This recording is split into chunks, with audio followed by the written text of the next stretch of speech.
Good day, everyone. We are back in our mother-daughter podcast to share with you three things that we are grateful for today. I'm grateful kasi I got the time to make sundo you this evening. Yeah. Nay.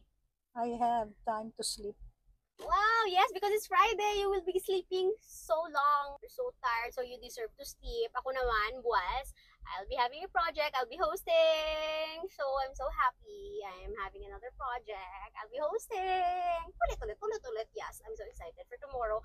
Pero, amula na ang iyang other side. Kay kinanglan ko magbugtaw aga tomorrow. Alright, what's your second grateful thing, Mother Earths? I will eat a lot this Wow! evening Ah! because I have time to eat. Wow! Ginatagal mo ko ginasang Spaghetti. spaghetti! Yes! And amo nang third ko nga thankful kay nag-crave ako isang spaghetti. Isang Friday actually, nagluto ko spaghetti.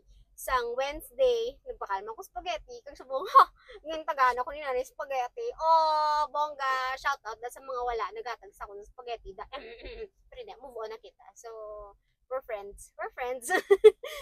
Ikaw yung Mother Earth. What's your last, third thing na grateful for today?